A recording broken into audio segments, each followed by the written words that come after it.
বাংলাদেশের একজন বিপ্লবী বীর ওসমান হাদি ভাই, ওসমান হাদি রহিমাহুল্লাহ, কি দোষ ছিল তার? শুধু মানুষকে উপকার করার কারণে, মানুষকে দান করার কারণে, মানুষকে ন্যায়ের পথে ডাকার কারণে, অন্যায় থেকে বাধা দেওয়ার কারণে, জালেমদের বিরুদ্ধে কথা বলার কারণে, অন্যায়ের বিরুদ্ধে কথা বলার কারণে ওই কুকুরের বাচ্চারা, ওই জালেমের বাচ্চারা, ওই শুকুরের বাচ্চারা ওসমান হাদি ভাইয়ের মাথায় করে তাকে দুনিয়া থেকে বিদায় করেছেন, ঠিক কিনা?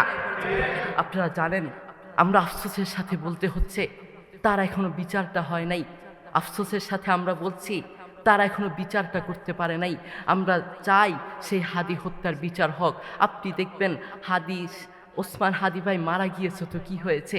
ওসমান হাদি রহিমাহুল্লাহ তিনি মারা গিয়েছেন তো কি হয়েছে? তিনি সফল হয়েছেন। আমি বলতে চাই তিনি সফল হয়েছেন, তিনি বিজয় হয়েছেন। এদেশের কোটি কোটি মানুষ তার জন্য দুই হাত তুলে কাঁদে, তার জন্য দোয়া করে। আমরা দেখেছি তিনি সফল হয়েছেন।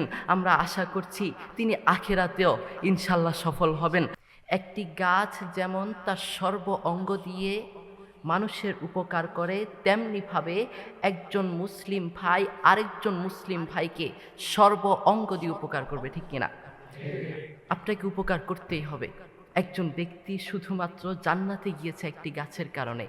রাস্তায় গাছের ডাল পড়ে পুরো রাস্তা বন্ধ হয়ে গিয়েছে।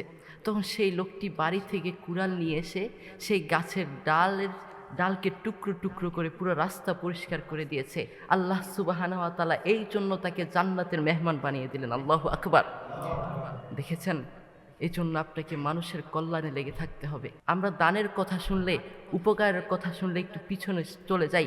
আমরা মনে করি দান শুধু টাকা দিয়ে। আপনি কাউকে সালাম দিলেন, এটাও একটু উপকার। আপনি কারো বিপদে তাকে উৎসাহ দিলেন, এটাও একটু উপকার। কাউকে আপনি সালাম দিলেন, এটাও একটু উপকার। কাউকে ন্যায়ের পথে আপনি ডাকলেন, এটাও একটা উপকার। কাউকে অন্যায় থেকে আপনি বাধা দিলেন, এটাও একটা উপকার। পাশাপাশি আরেকটা কথা বলে যাই, আপনি যখন উপকার করবেন, আপনি যখন মানুষের উপকার করতে যাবেন, মানুষকে ন্যায়ের পথে ডাকতে যাবেন, মানুষকে অন্যায় থেকে বাধা দিতে যাবেন, হকের পথে থাকতে যাবেন, তখন আপনার মৃত্যুও হতে পারে, আপনার মরণও হতে পারে, আপনি শহীদও হতে পারেন। আপনাকে মৃত্যুর হুমকিতেও পড়তে হবে।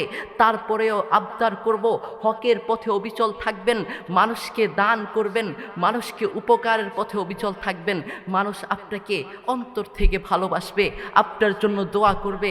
আপনি অন্যায় দেখলে সবসময় চুপ থাকা যাবে না, আপনি সবসময় চুপ থাকতে পারবেন না।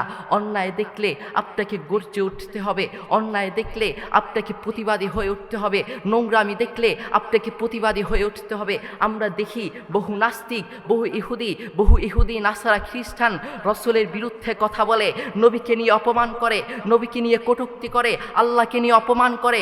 আমরা স্পষ্ট ভাষায় বলতে চাই, যদি নবীকে নিয়ে অপমান করা হয়, আল্লাহকে নিয়ে কটূক্তি করা হয়, কোরআন নিয়ে অপমান করা হয়, আমরা ঘরে বসে চুপ থাকবো না, আমরা প্রতিবাদ করব। তাহলে আর কোনো জালেম মাথা উঁচু করে দাঁড়াতে পারবে না, ঠিক কিনা? আমরা প্রতিবাদ করবো ইনশাল্লাহ। আমাদেরকে প্রতিবাদী হয়ে উঠতে হবে।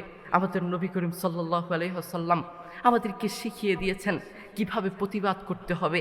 তুমি হাত দিয়ে প্রতিবাদ করো, এরপরেও যদি না পারো তুমি মুখ দিয়ে প্রতিবাদ করো, এরপরেও যদি না পারো তুমি অন্তত মনে মনে ঘৃণা করো, এরপরেও তোমাকে প্রতিবাদ করতে হবে। প্রিয় ভাইরা, তাই আসুন আমরা প্রতিবাদী হয়ে উঠি। আমরা মানুষের উপকারে লেগে থাকি, মানুষের কল্যাণে লেগে থাকি, ন্যায়ের পথে থাকি, অন্যায় থেকে বাধা দিই। নোংরামি দেখলে আমরা চুপ থাকবো না, আমরা প্রতিবাদ করব।